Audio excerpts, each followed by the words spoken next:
minerais e químicas, e, por outro, entre o das entidades do reino vegetal. Também há 7 subdivisões nesse plano. O plano da mente vegetal, em suas 7 subdivisões, compreende os estados ou as condições das entidades pertencentes aos reinos do mundo vegetal, cujos fenômenos vitais e mentais são muito bem compreendidos pelas pessoas de inteligência mediana. Muitas obras científicas novas e interessantes foram publicadas na última década sobre a mente e a vida das plantas. As plantas têm vida, mente e alma, assim como os animais, o homem e o super-homem. O plano da mente elemental, B, nas suas 7 subdivisões, compreende os estados e as condições de uma forma mais elevada das entidades elementais ou invisíveis, tendo a sua parte na obra geral do universo, cuja mente e vida formam uma parte da escala entre o plano da mente vegetal e o plano da mente animal, com as entidades participando da natureza de ambos. O plano da mente animal, nas suas 7 subdivisões, compreende os estados e as condições das entidades, seres ou almas que animam as formas de vida animal, que nos são familiares a todos. Não é preciso entrar em detalhes sobre esse reino ou plano de vida, porque o mundo animal nos é tão familiar como o nosso próprio mundo. O plano da mente elemental, C, nas suas 7 subdivisões, compreende as entidades ou seres invisíveis, como são todas as formas elementais, que participam da natureza da vida animal e da vida humana em certo grau e certas combinações. As formas mais elevadas possuem inteligência semi-humana. O plano da mente humana, nas suas 7 subdivisões, compreende as manifestações da vida e da mentalidade que são comuns ao homem nos seus diferentes graus, gradações e divisões. A esse respeito, queremos salientar o fato de que o homem comum atual não ocupa mais que a 4ª subdivisão do plano da mente humana, e somente os mais inteligentes transpuseram os limites da 5ª subdivisão.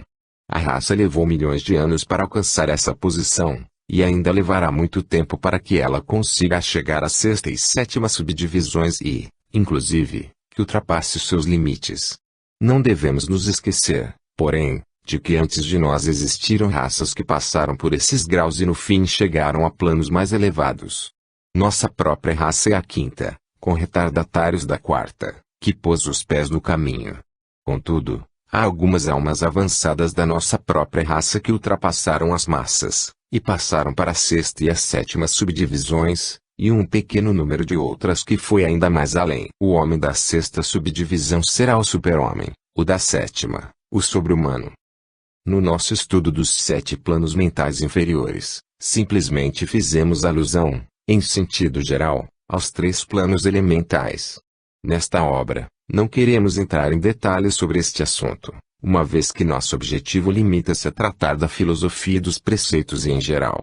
Mas podemos dizer algo mais ao leitor, com o fim de oferecer-lhe uma ideia um pouco mais clara das relações entre esses planos e aqueles com que ele está mais familiarizado. Os planos elementais guardam, com os planos da mentalidade e da vida mineral, vegetal, animal e humana, a mesma relação existente entre as teclas pretas e brancas do piano.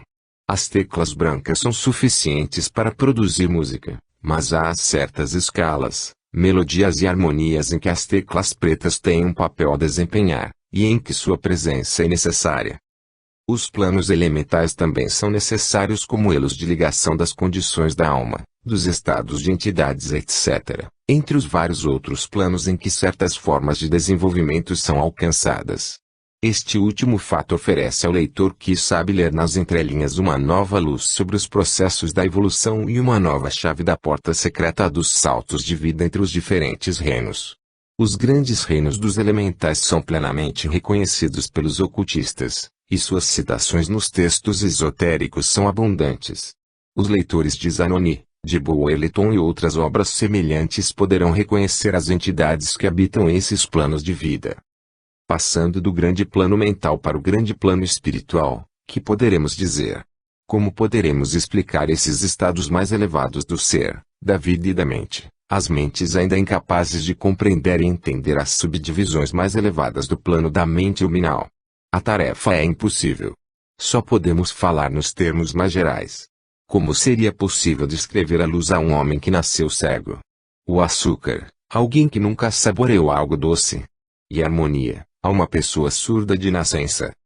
Tudo o que podemos dizer é que os 7 planos inferiores do grande plano espiritual, com cada plano inferior tendo suas 7 subdivisões, compreende seres que possuem vida, mente e forma tão superiores às do homem atual quanto este se encontra em relação aos vermes, aos minerais, ou mesmo a certas formas de energia ou matéria.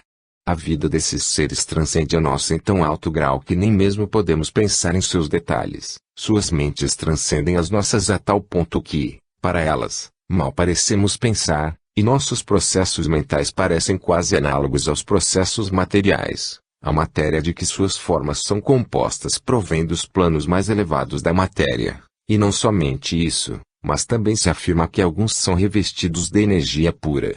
Que se poderá dizer de tais seres? Nos 7 planos inferiores do grande plano espiritual existem seres que podemos chamar de anjos, arcanjos, semideuses. Nos mais baixos dos planos inferiores vivem aquelas grandes almas que chamamos de mestres e adeptos.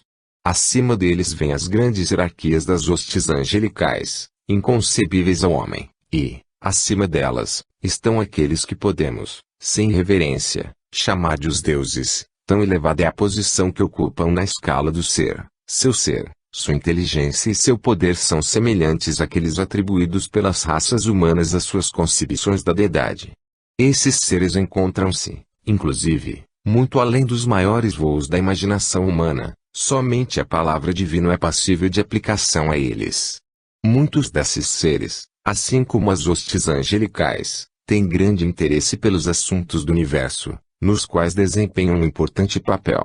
Essas divindades invisíveis e anjos auxiliares aumentam sua influência livre e poderosamente, no processo da evolução e do progresso cósmico. Sua eventual ajuda e intervenção nas questões humanas levaram ao surgimento de muitas lendas, crenças, religiões e tradições da raça, passadas e presentes. Sem um instante de descanso, elas sobrepuseram seu conhecimento e poder ao mundo. Tudo, sem dúvida, sob o domínio da lei do todo. Contudo, até os mais notáveis dentre esses seres avançados existem simplesmente como criações da mente do todo, e são sujeitos aos processos cósmicos e às leis universais. Ainda são mortais. Se quisermos, podemos chamá-los de deuses, mas ainda não são nada mais que os irmãos mais velhos da raça, as almas avançadas que sobrepujaram seus irmãos, e que renunciaram ao êxtase da absorção pelo todo, com o fim de ajudar a raça na sua jornada ascendente ao longo do caminho.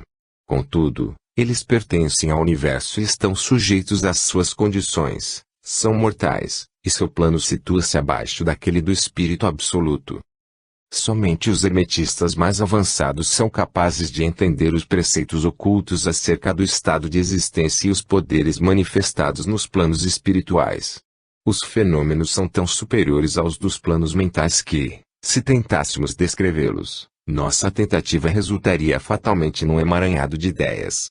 Somente aqueles cujas mentes foram muito instruídas nas linhas da filosofia hermética por muitos anos, sim, aqueles que trouxeram consigo, de outras encarnações, o conhecimento previamente adquirido, são suscetíveis de compreender exatamente o significado do ensinamento relativo aos planos espirituais.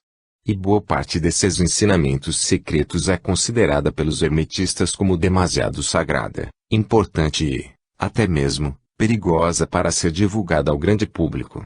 O aluno inteligente pode reconhecer o que queremos dizer quando afirmamos que o significado de espírito, tal como usam os hermetistas, é semelhante ao de poder vivente, força animada, essência oculta, essência da vida etc., significado que não deve ser confundido com o termo usual e comumente empregado em relação com os termos, isto é, religioso, eclesiástico, espiritual, etéreo, sagrado etc.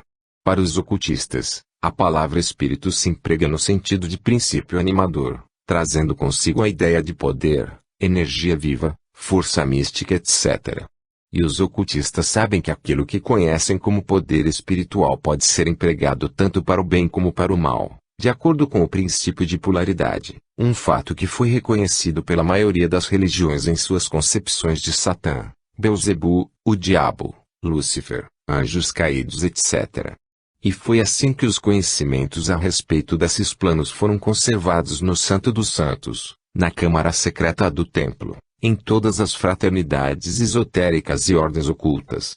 Contudo, podemos dizer aqui que a história reserva um destino terrível àqueles que adquiriram poderes espirituais extraordinários e não souberam usá-los bem, e a oscilação do pêndulo de ritmos fará recuar ao extremo mais recôndito da existência material, a partir de onde deverão voltar sobre seus passos, elevando-se em direção ao espírito, mas sempre com a tortura adicional de levar com eles a lembrança permanente das alturas das quais caíram graças às suas más ações. As lendas dos anjos caídos têm uma base em fatos reais, como sabem todos os ocultistas avançados.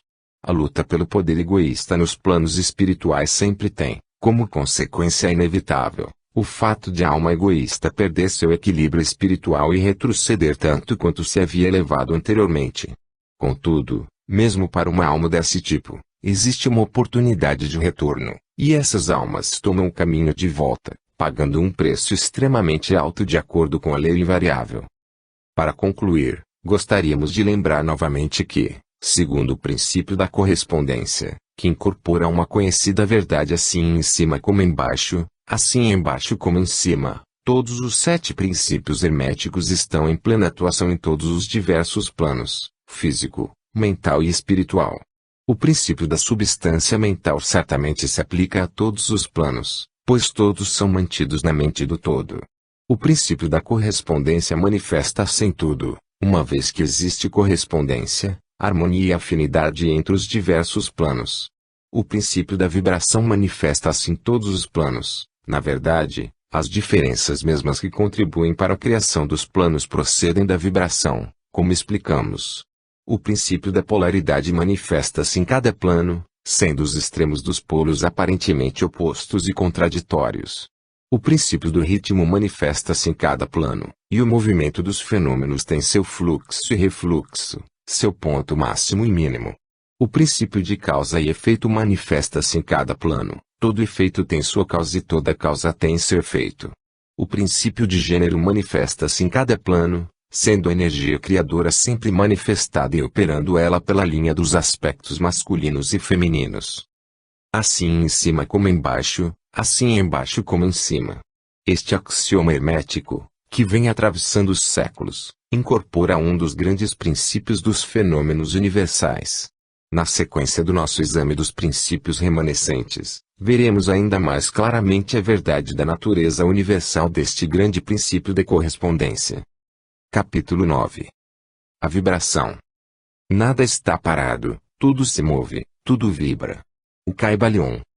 O terceiro grande princípio hermético, o princípio da vibração, incorpora a verdade que o movimento é manifestado em tudo no universo, que nada está em estado de repouso, que tudo se move, vibra e circula. Esse princípio hermético foi reconhecido por muitos dos primeiros grandes filósofos gregos, que o introduziam em seus sistemas. Depois, durante séculos, foi perdido de vista pelos pensadores que não pertenciam às fileiras herméticas. No século XIX, porém, a ciência física redescobriu a verdade e as descobertas científicas do século XX acrescentaram provas adicionais da exatidão e verdade dessa doutrina hermética secular. Os preceitos herméticos reiteram que não somente tudo está em movimento e vibração constante, mas também que as diferenças entre as diversas manifestações do poder universal se devem inteiramente à variação da escala e do modo das vibrações. E não apenas isso, mas também que, em si mesmo, o todo manifesta uma constante vibração de um grau tão infinito de intensidade e movimento rápido que praticamente pode ser considerado como em estado de repouso. Os instrutores dirigem a atenção do estudante para o fato de que, ainda no plano físico, um objeto que se move rapidamente, como uma roda giratória, parece estar parado. Os ensinamentos preconizam que, com efeito, o espírito está no lado do polo de vibração, sendo outro polo formado por certas modalidades extremamente grosseiras da matéria. Entre esses dois polos encontram-se milhões de graus e modos de vibração. A ciência moderna provou que o que chamamos de matéria e energia nada mais é que um modo de movimento vibratório, e alguns dos cientistas mais avançados estão adotando rapidamente a opinião dos ocultistas, para os quais os fenômenos da mente são igualmente modos de vibração e movimento. Vejamos o que a ciência tem a dizer sobre a questão das vibrações na matéria e na energia. Em primeiro lugar, a ciência ensina que toda matéria manifesta, em algum grau, as vibrações procedentes da temperatura ou do calor. Seja um objeto quente ou frio, não sendo essas condições nada além de graus diferentes da mesma coisa ele manifesta certas vibrações de calor e, nesse sentido, está em movimento e vibração. Logo todas as partículas da matéria estão em movimento circular, desde o corpúsculo até os sóis. Os planetas giram em torno dos sóis, e muitos deles giram sobre seus eixos. Os sóis movem-se ao redor de grandes pontos centrais, e acredita-se que estes se movam ao redor de outros ainda maiores, e assim por diante, ad infinitum. As moléculas de que as espécies particulares da matéria são compostas se acham num estado de constante vibração e movimento, umas ao redor das outras e umas contra as outras. As moléculas são compostas de átomos, que, da mesma maneira, encontram-se em estado de constante movimento e vibração. Os átomos são compostos de corpúsculos, muitas vezes chamados de elétrons, íons etc., que também estão em estado de movimento rápido, girando um ao redor do outro, e que manifestam um estado e um modo de vibração muito rápidos. Portanto, vemos que todas as formas da matéria manifestam a vibração, de acordo com o princípio hermético da vibração. E o mesmo acontece com as diversas formas de energia. A ciência ensina que a luz, o calor, o magnetismo e a eletricidade são simplesmente formas de movimento vibratório, conectadas de algum modo com o éter e, provavelmente, dele emanadas. Até o momento, a ciência não procurou explicar a natureza dos fenômenos conhecidos como coesão, que é o princípio da atração molecular, nem a afinidade química, que é o princípio da atração atômica, nem a gravitação, o maior desses três mistérios, que é o princípio da atração pelo qual cada partícula ou massa de matéria liga-se estreitamente a cada outra partícula ou massa. Essas três formas de energia não são ainda compreendidas pela ciência, embora os escritores inclinem-se a crer que elas também sejam manifestações da mesma forma de energia vibratória, fato que os hermetistas conheciam e ensinaram em tempos que já se perdem ao longe. O éter universal, que é postulado pela ciência sem que sua natureza seja compreendida claramente, é considerado pelos hermetistas como uma manifestação superior daquilo que se chama erroneamente de matéria, isto é, matéria num grau superior de vibração, e é chamada por eles de a substância etérea. Os hermetistas preconizam que essa substância etérea é de extrema tenuidade e elasticidade, e que impregue no espaço universal, servindo como meio de transmissão das ondas de energia vibratória, como o calor, a luz, a eletricidade, o magnetismo etc. Os ensinamentos preconizam que a substância etérea é um elo entre as formas de energia vibratória conhecidas, por um lado, como matéria, e, por outro, como energia ou força, e também que, em termos de grau e modo, ela manifesta um grau de vibração inteiramente próprio. Para mostrar os efeitos das escalas crescentes de vibração, os cientistas ofereceram o exemplo de uma roda, peão ou cilindro movendo-se rapidamente. A ilustração pressupõe uma roda, peão ou cilindro rotativo girando em baixa velocidade. Para facilitar a exposição do que virá a seguir, chamaremos essa coisa que gira de objeto. Suponhamos que o objeto se move lentamente. Pode ser visto facilmente, mas nenhum som do seu movimento nos chega ao ouvido. A velocidade é aumentada gradualmente. Em pouco tempo, seu movimento torna-se tão rápido que se pode ouvir um grunhido surdo ou uma nota grave. Então, quando se aumenta ainda mais a velocidade do movimento, pode-se distinguir a nota imediatamente superior. Assim, uma depois da outra, todas as notas da escala musical aparecem, tornando-se cada vez mais altas à medida que aumenta o movimento. Finalmente, quando a rotação tiver atingido certa velocidade, a última nota perceptível aos ouvidos humanos, a última nota, aguda e estridente, se desvanece e sobrevém o silêncio.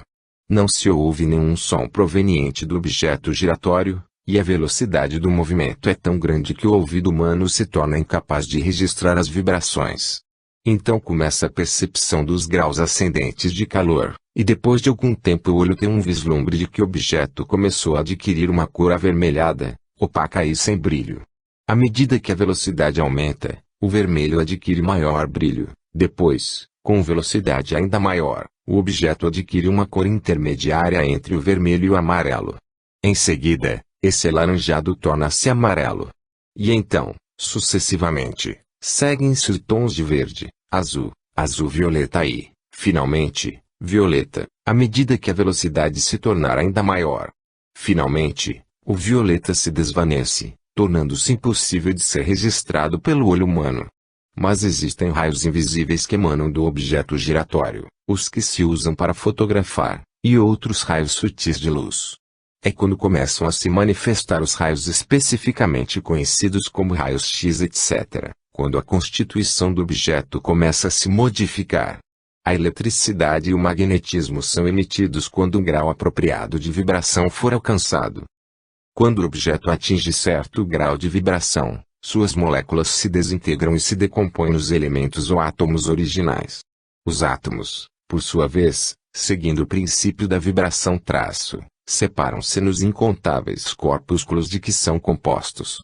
Finalmente, até os corpúsculos desaparecem, e pode-se dizer que o objeto é composto de substância etérea. A ciência não ousa levar ainda mais longe a ilustração, mas os hermetistas ensinam que, se as vibrações fossem aumentando continuamente, o objeto remontaria aos sucessivos estados e manifestaria, por sua vez, os diversos estágios mentais. Depois, seguiria seu caminho em direção ao espírito, até finalmente reintegrar-se ao todo, que é o espírito absoluto. O objeto, contudo, teria deixado de ser um objeto muito antes de alcançar o estágio de substância etérea. Por outro lado, porém, a ilustração é correta na medida em que mostra que efeitos seriam obtidos se os graus e modos de vibração fossem constantemente aumentados. Não se deve perder de vista, no exemplo acima, que nos estágios em que o objeto emite vibrações de luz, calor, etc., ele não se decompõe nessas formas de energia, que ocupam uma posição bem mais alta na escala, mas que simplesmente alcançam um grau de vibração no qual essas formas de energia são liberadas, até certo ponto, da influência confinante de suas moléculas, átomos e corpúsculos, conforme o caso que se apresenta. Apesar de muito mais elevadas, na escala, do que a matéria, essas formas de energia estão aprisionadas e circunscritas às combinações materiais em razão de as energias se manifestarem através de formas materiais, e de as usarem, ainda que isso as deixe enredadas e confinadas em suas criações de formas materiais, o que, em certa medida, é uma verdade inerente a todas as criações, uma vez que a força criadora se envolve em tudo aquilo que cria. Contudo, os preceitos herméticos vão muito mais longe do que os que provêm da ciência moderna. Eles ensinam que toda manifestação do pensamento, emoção, raciocínio, vontade ou desejo, ou de qualquer condição ou estado mental, são acompanhados por vibrações, uma parte das quais é descartada e tende a afetar a mente de outras pessoas por indução. Esse é o princípio que produz os fenômenos de telepatia, influência mental e outras formas da ação e do poder de uma mente sobre outra mente, com as quais o grande público vem se familiarizando rapidamente graças à grande disseminação do conhecimento oculto por parte de diversas escolas, cultos e professores que, em nossa época, vêm atuando em domínios do pensamento. Todo pensamento, toda emoção ou estado mental tem seu grau e modo de vibração. E, por um esforço da vontade da pessoa, ou de outras pessoas, esses estados mentais podem ser reproduzidos, do mesmo modo que é possível reproduzir um som musical fazendo vibrar um instrumento com certa frequência, e assim como a cor pode ser reproduzida da mesma maneira. Pelo conhecimento do princípio da vibração, aplicado aos fenômenos mentais, uma pessoa pode polarizar sua mente no grau desejado, adquirindo, assim, um perfeito domínio sobre seus estados mentais, suas disposições de ânimo, etc. Do mesmo modo, pode afetar as mentes dos outros, produzindo nelas os estados mentais desejados. Em suma, pode produzir no plano mental o que a ciência produz no plano físico, isto é, vibrações à vontade. Sem dúvida, esse poder só pode ser adquirido por meio de instrução, de exercícios e de uma prática apropriada à ciência da transmutação mental, um dos ramos da arte hermética. Uma pequena reflexão sobre o que até aqui dissemos mostrará ao estudante que o princípio da vibração subjaz aos admiráveis fenômenos do poder manifestado pelos mestres e adeptos, que aparentemente são capazes de revogar as leis da natureza, mas que, na verdade, Estão simplesmente usando uma lei contra outra, um princípio contra outros, e que obtêm seus resultados mudando as vibrações dos objetos materiais, ou formas de energia, e assim realizam os comumente chamados milagres. Como disse, com razão, um dos antigos escritores hermetistas, aquele que compreende o princípio da vibração está de posse do cetro do poder. Capítulo 10. A polaridade. Tudo é duplo, tudo tem dois polos, tudo tem seu par de opostos, o semelhante e o dessemelhante são uma só coisa. Os opostos são idênticos em natureza, mas diferentes em grau, os extremos se tocam, todas as verdades são meias verdades, todos os paradoxos podem ser reconciliados. O Caibalion. O quarto grande princípio hermético, o princípio da polaridade, contém a verdade que todas as coisas manifestadas têm dois lados, dois aspectos, dois polos, um par de opostos, separados por uma multiplicidade de graus entre os dois extremos. Os velhos paradoxos, que sempre deixaram perplexamente dos homens, são explicados por esse princípio. O homem também reconheceu alguma coisa semelhante a esse princípio e empenhou-se em explicá-lo por ditos, máximas e aforismos como os seguintes: tudo existe e não existe ao mesmo tempo, todas as verdades são meias verdades, todas as verdades são meio falsas, há dois lados para cada coisa, todo verso tem seu reverso, etc. Os preceitos herméticos afirmam, com efeito, que a diferença entre coisas que parecem ser diametralmente opostas é apenas uma questão de grau.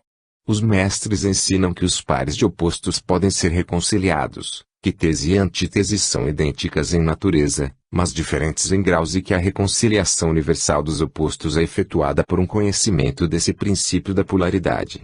Eles dizem que os exemplos desse princípio podem resultar de um exame da verdadeira natureza de todas as coisas. Começam por mostrar que o espírito e a matéria são simplesmente dois polos da mesma coisa, e que os planos intermediários nada mais são que graus de vibração. Eles mostram que o todo e os muitos são a mesma coisa, a diferença sendo simplesmente uma questão de grau de manifestação mental. Assim, a lei e as leis são os dois polos opostos de uma só coisa. O mesmo se pode dizer sobre o princípio e os princípios, a mente infinita e as mentes finitas.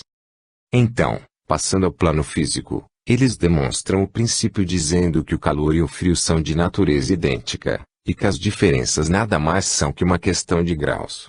O termômetro marca muitos graus de temperatura, chamando-se o polo mais baixo frio, e o mais elevado calor. Entre esses dois polos há muitos graus de calor ou frio, podemos dar-lhes qualquer desses nomes sem incorrer em nenhum erro. O grau mais elevado é sempre o mais quente, enquanto o mais baixo é sempre o mais frio. Não há demarcação absoluta, tudo é questão de grau. No termômetro não há lugar em que o calor cesse e comece o frio. Tudo isso é uma questão de vibrações superiores ou inferiores. Mesmo os termos alto e baixo, que somos obrigados a usar, são unicamente polos da mesma coisa, os termos são relativos. O mesmo se pode dizer de leste, oriente e oeste, ocidente. Viajai ao redor do mundo em direção leste e chegareis ao ponto chamado oeste em relação ao vosso ponto de partida.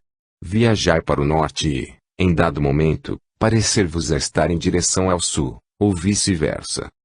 A luz e a escuridão são polos da mesma coisa, com muitos graus entre elas. O mesmo acontece com a escala musical, começando com Dó e aumentando a frequência vibratória dos sons, chegareis a outro Dó, e assim sucessivamente. A diferença entre as duas extremidades do quadro sendo a mesma, com muitos graus entre os dois extremos. A escala das cores é a mesma, as vibrações altas e baixas são a única diferença entre o ultravioleta e o infravermelho. O grande e o pequeno são relativos. Assim também o ruído e o silêncio. O duro e o flexível seguem a regra. E assim também o agudo e o grave. O positivo e o negativo são dois polos da mesma coisa, separados por uma infinidade de graus. O bem e o mal não são absolutos, chamamos uma extremidade da escala de bem e a outra de mal, ou uma de mal e a outra de bem, conforme o uso dos termos. Uma coisa é menos boa, de que a coisa mais elevada na escala, mas essa coisa menos boa, por sua vez, é mais boa, melhor, que a coisa imediatamente inferior a ela, e assim por diante, sendo mais ou menos regulado pela posição na escala. E assim é no plano mental. O amor e o ódio são geralmente considerados como coisas diametralmente opostas entre si, inteiramente diferentes, irreconciliáveis. Mas aplicamos o princípio da polaridade e constatamos que não há nada que se possa chamar de amor absoluto ou ódio absoluto, como sentimentos distintos entre si. Ambos são simplesmente termos aplicados aos dois polos da mesma coisa. Se partirmos de um ponto da escala, encontramos mais amor ou menos ódio à medida que nos pomos a subi-la, e mais ódio e menos amor, conforme descemos, o que é verdadeiro seja qual for o ponto, superior ou inferior, de onde tivermos partido. Há graus de amor e de ódio, e há um ponto médio em que o semelhante e o dessemelhante tornam-se tão insignificantes que é difícil distinguir entre eles. A coragem e o medo seguem a mesma regra. Os pares de opostos existem em toda parte. Onde encontrarmos uma coisa, encontraremos seu oposto, os dois polos. E esse é o fato que permite ao hermetista transmutar um estado mental em outro, conforme os ditames da polarização.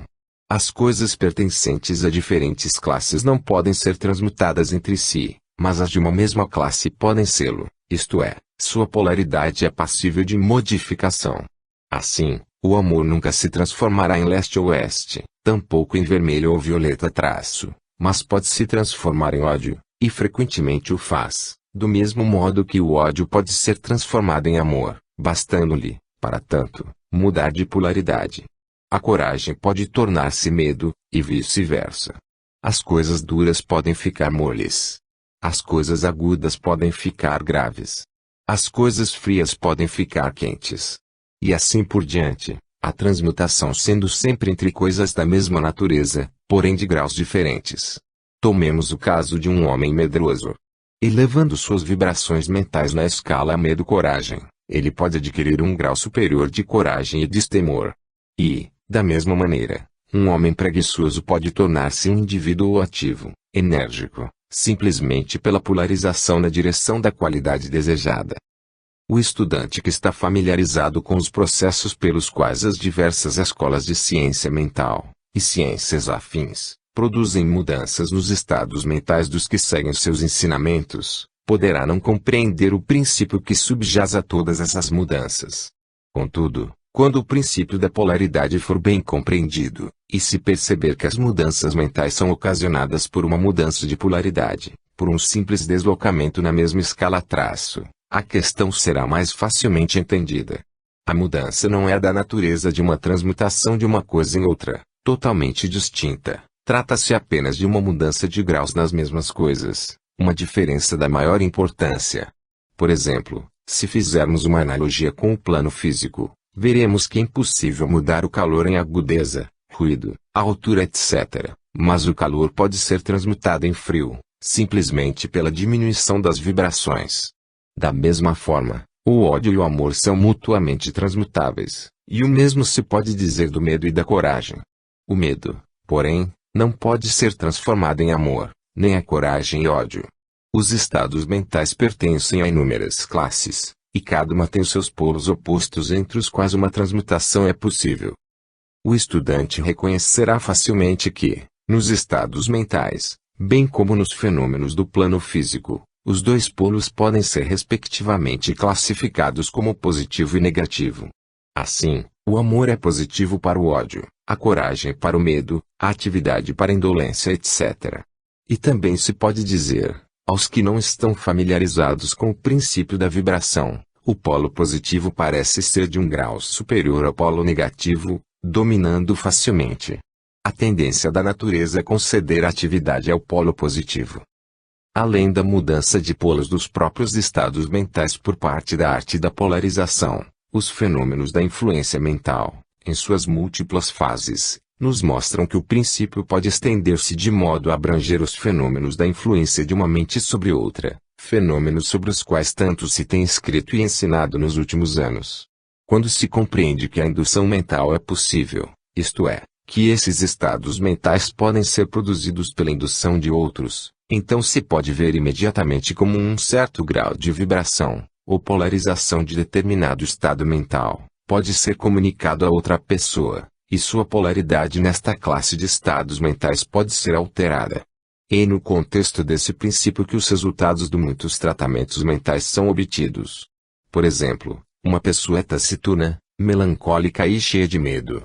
Um cientista que trabalha com saúde mental e que, contando com uma vontade muito bem treinada, consegue dar à sua mente as vibrações que desejar e, por conseguinte, obter a polarização desejada em seu próprio caso, produz um estado mental semelhante em outra pessoa, por meio da indução. O resultado é que as vibrações aumentam de intensidade, e que a pessoa se polariza em direção à extremidade positiva da escala, e não à extremidade negativa, e seu medo e outras emoções negativas são transmutadas em coragem e em outros estados mentais igualmente positivos. Um pequeno estudo vos mostrará que a grande maioria dessas mudanças mentais ocorre de conformidade com a linha de polarização. A mudança é uma variação de grau, e não de espécie. O conhecimento da existência desse grande princípio hermético habilitará o estudante a compreender melhor seus próprios estados mentais e os de outras pessoas. Ele verá que todos esses estados são questões de grau, motivo pelo qual será capaz de elevar ou abaixar suas vibrações à vontade, mudar seus polos mentais e, desse modo, tornar-se mestre de seus estados mentais, em vez de ser seu servo e escravo. E, por meio desse conhecimento, poderá auxiliar inteligentemente seus semelhantes e mudar sua polaridade pelos métodos apropriados, sempre que essa mudança se mostrar conveniente ou desejável. Nosso conselho a todos os estudantes é que se familiarizem com esse princípio da polaridade, pois seu correto entendimento lançará luz sobre muitas questões de difícil solução. Capítulo 11. O ritmo. Tudo tem fluxo e refluxo, tudo tem suas marés. Todas as coisas sobem e descem. O movimento do pêndulo manifesta-se em tudo. A medida de sua oscilação para a direita é a medida da oscilação para a esquerda. O ritmo ajusta e equilibra. O Caibalion. O quinto grande princípio hermético, o princípio do ritmo, implica a verdade que em tudo se manifesta um movimento proporcional, um movimento de um lado para o outro, um fluxo e um refluxo, um movimento para frente e para trás. Um movimento semelhante ao do pêndulo, um movimento comparável ao das marés, que se manifesta entre os dois polos existentes nos planos físico, mental e espiritual. O princípio do ritmo é estreitamente ligado ao princípio da polaridade descrito no capítulo anterior. O ritmo se manifesta entre os dois polos estabelecidos pelo princípio da polaridade. Isso não significa, porém, que o pêndulo do ritmo oscile até os polos extremos, porque isto raramente acontece. Com efeito, na maioria dos casos é muito difícil estabelecer os extremos polares opostos. Mas a oscilação ocorre primeiro em direção a um polo e, em seguida, ao outro. Há sempre uma ação e uma reação, uma marcha e uma retirada, uma elevação e um rebaixamento, em todos os fenômenos do universo. Os sóis, os mundos, os homens, os animais, as plantas, os minerais, as forças, a energia, a mente, a matéria, e mesmo o espírito, manifestam esse princípio. O princípio se manifesta na criação e destruição dos mundos, na ascensão e queda das nações, na vida histórica de todas as coisas e, por último, nos estados mentais do homem. Começando com as manifestações do espírito, do todo traço, pode-se dizer que existem a efusão e a infusão, a expiração e a inspiração de Brahman, como dizem os Brahmanes. Os universos são criados, atingem seu ponto mais baixo de materialidade e, em seguida, começam sua oscilação para o alto. Os sóis são formados, e então, atingido o ponto máximo de seu poder, inicia-se seu processo de regressão. Depois, transformam-se em massas de matéria morta, à espera de outro impulso que fará renascer suas energias interiores e provocará o nascimento de um novo ciclo de vida solar. E o mesmo acontece com todos os mundos. Nascem, desenvolvem-se e morrem, só para voltarem a nascer. O mesmo se pode dizer de todas as coisas que têm estrutura e forma. Elas oscilam da ação à reação, do nascimento à morte, da atividade à inatividade, e depois voltam a refazer esse percurso. Assim é com todas as coisas viventes, nascem, crescem e morrem. Assim é com todos os grandes movimentos, as filosofias, os credos, os costumes, as modas, os governos, as nações e todas as outras coisas: nascimento, desenvolvimento, maturidade, decadência, morte. A oscilação do pêndulo está sempre em evidência. A noite segue o dia, e o dia segue a noite. O pêndulo oscila do outono ao inverno, e depois refaz o mesmo caminho. Os corpúsculos, os átomos, as moléculas e todas as massas de matéria oscilam ao redor do círculo que lhes é natural. Não existe nada que se possa chamar de repouso absoluto ou cessação de movimento, e todo movimento participa do ritmo. O princípio é de aplicação universal. Pode adaptar-se a qualquer questão ou fenômeno de qualquer dos diversos planos de vida. Pode ser aplicado a qualquer fase da atividade humana. Sempre existe a oscilação rítmica de um polo a outro. O pêndulo universal está sempre em movimento. As marés da vida sobem e descem de acordo com a lei. A ciência moderna compreende bem o princípio do ritmo, considerado como uma lei universal quando aplicado às coisas materiais. Mas os hermetistas levam o princípio muito além, e sabem que suas manifestações e influências se estendem às atividades mentais do homem, e que explica a desconcertante sucessão de estados de espírito, sentimentos e outras mudanças desagradáveis e desconcertantes que observamos em nós mesmos. Mas os hermetistas, estudando as operações desse princípio, aprenderam a evitar, por meio da transmutação, algumas de suas atividades. Os mestres hermetistas há muito tempo descobriram que, conquanto o princípio do ritmo fosse invariável e estivesse sempre em evidência nos fenômenos mentais, ainda havia dois planos de sua manifestação no que diz respeito aos fenômenos mentais.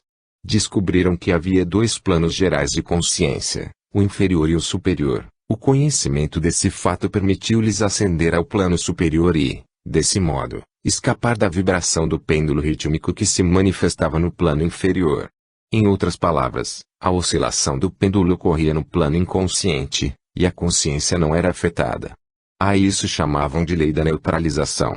Suas operações consistem na elevação do ego acima das vibrações do plano inconsciente da atividade mental, de modo que a oscilação negativa do pêndulo não se manifesta na consciência, razão pela qual não são afetados.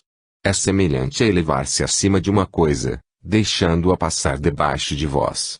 O mestre hermetista ou estudante avançado polariza-se em seu polo desejado e, por um processo semelhante, recusa participar da oscilação de retorno, ou, se preferir, uma negação de sua influência sobre ele, mantém-se firme em sua posição polarizada, permitindo que o pêndulo mental execute sua oscilação de retorno no plano inconsciente. Todas as pessoas que atingiram qualquer grau de mestria pessoal realizam isso mais ou menos inconscientemente e, ao não permitirem que seus humores e estados mentais negativos as afetem, aplicam a lei da neutralização. O mestre, porém, leva essa lei a um grau ainda bem mais elevado de progresso e, pelo uso da sua vontade, atinge um grau de equilíbrio e firmeza mental quase inacreditável para aqueles que se permitem deixar levar para trás e para diante pelo pêndulo mental dos humores e sentimentos. A importância disso pode ser constatada por qualquer pessoa da natureza reflexiva que compreenda como a maioria dos seus semelhantes constitui um conjunto de criaturas dotadas de humores, sentimentos e emoções, e quão insignificante é o domínio que elas têm sobre si mesmas. Se quiserdes parar para fazer uma breve reflexão, vereis quantas oscilações de ritmo afetaram vossa vida, como um período de entusiasmo foi invariavelmente seguido por sentimentos e estados de depressão. Do mesmo modo, vossas condições e períodos de coragem foram seguidos por iguais sensações de medo. E assim as coisas sempre se passaram com a maioria das pessoas, altos e baixos sucedendo-se uns aos outros sem que elas jamais suspeitassem do motivo ou da razão desses fenômenos mentais.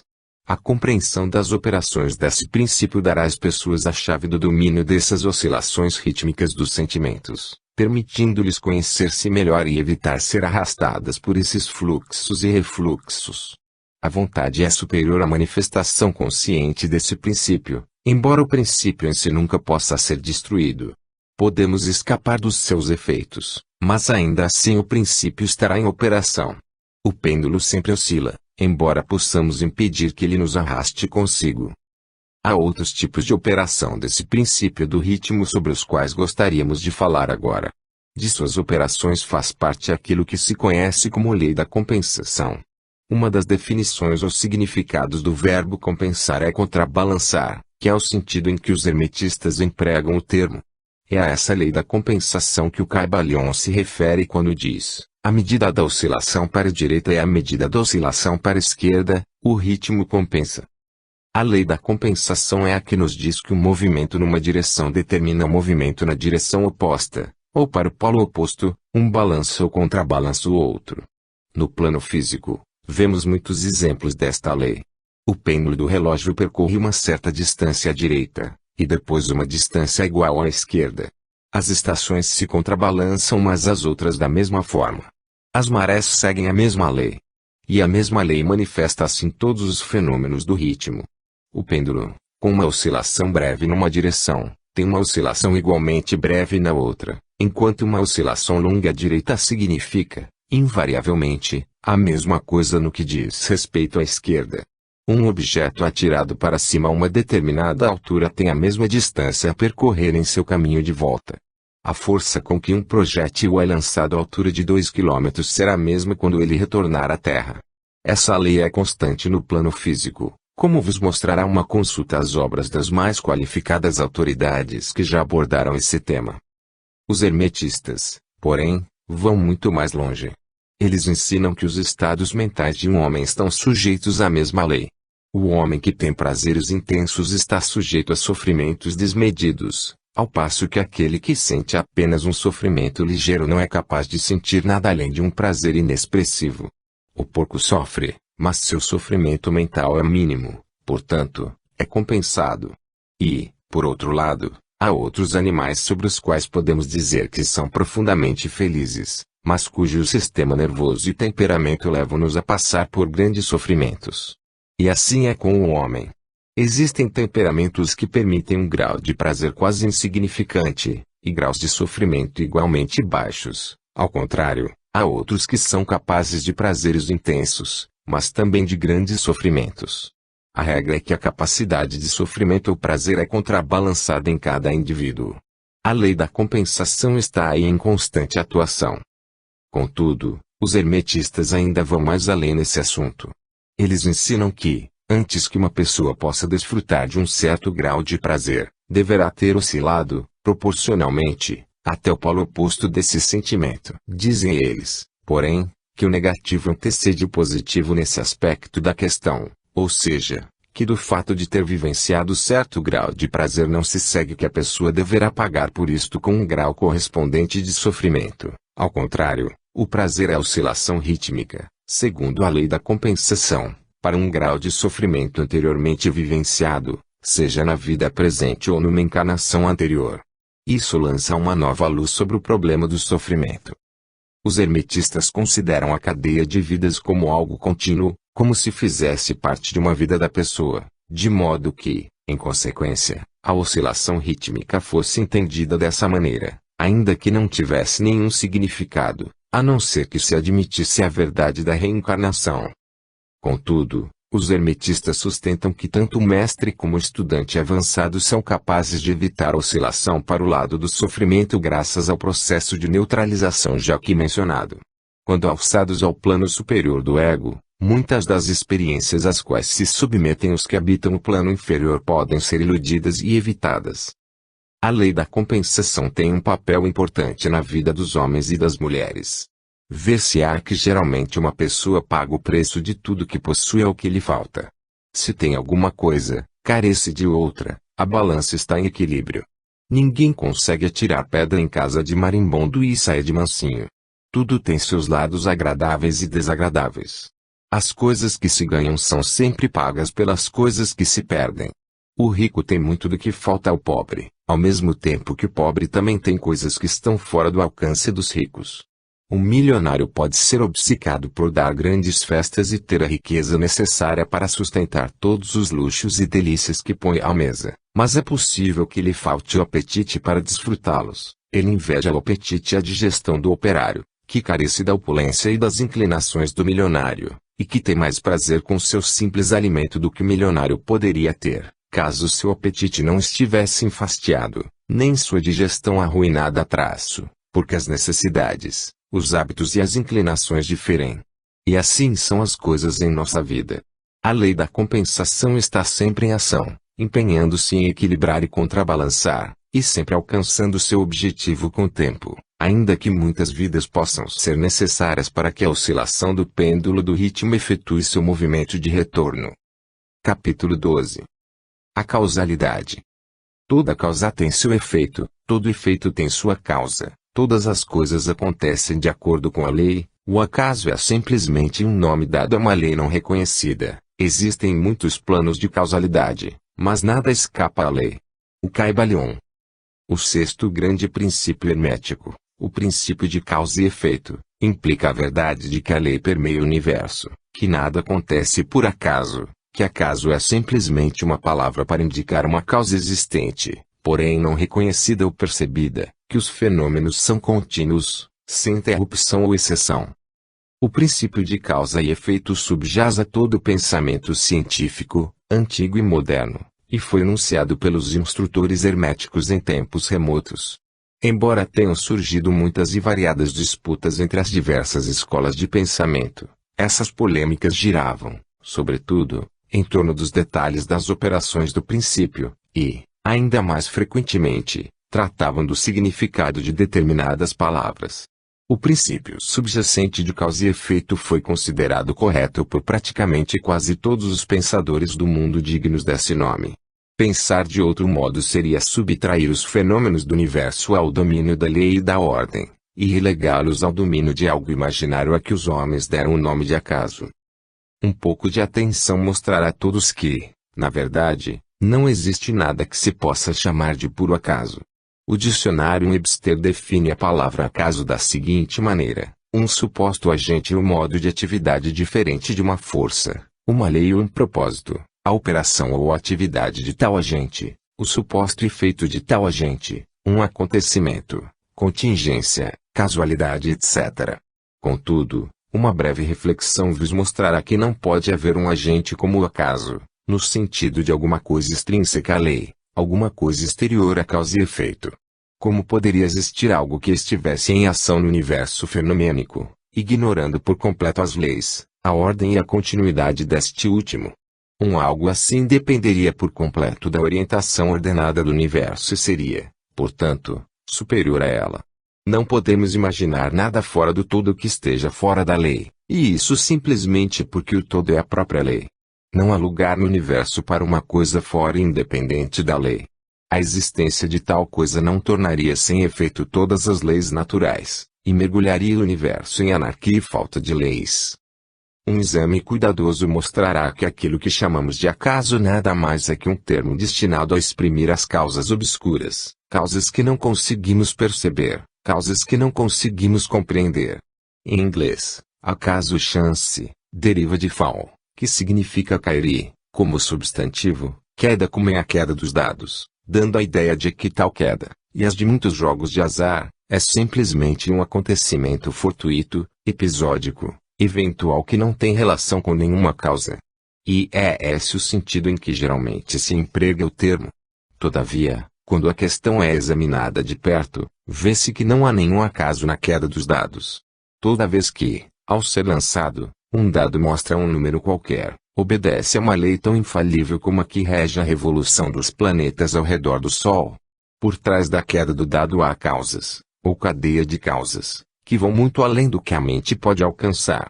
A posição do dado nas mãos, a quantidade de energia muscular despendida no lançamento, a condição da mesa, etc., são causas cujo efeito pode ser visto. Contudo, por trás dessas causas observáveis existem cadeias de causas invisíveis, cada uma das quais exerce uma influência sobre o número do dado que se lança para cima. Se um dado for lançado um grande número de vezes, ver-se-á que os números mostrados serão mais ou menos iguais, isto é, haverá um número razoavelmente igual de 1 ponto, 2 pontos, etc., proveniente da posição mais alta. Lançai uma moeda ao ar, e ela poderá cair tanto como cara quanto como coroa. Contudo, fazer um bom número de arremessos e o número de caras ou coroas ficará praticamente nivelado. Esta é a operação da lei do termo médio. Contudo, tanto o lançamento mediano como o simples são regidos pela lei de causa e efeito e, se conseguíssemos examinar as causas precedentes, veríamos claramente a impossibilidade de o dado cair de maneira diferente do que o fez, nas mesmas circunstâncias e ao mesmo tempo. Dadas as mesmas causas, os mesmos resultados serão obtidos. Sempre há uma causa e um porquê para todos os acontecimentos. Nada acontece sem uma causa ou, melhor dizendo, sem uma cadeia de causas. Alguma confusão surgiu na mente de pessoas que consideraram esse princípio, porque não conseguiram explicar como uma coisa podia ser a causa de outra coisa, isto é, ser a criadora da segunda coisa. Na verdade, nenhuma coisa pode causar ou criar outra coisa. Causa e efeito lidam apenas com acontecimentos. Um acontecimento é aquilo que advém, chega ou acontece como resultado ou consequência de algum acontecimento precedente.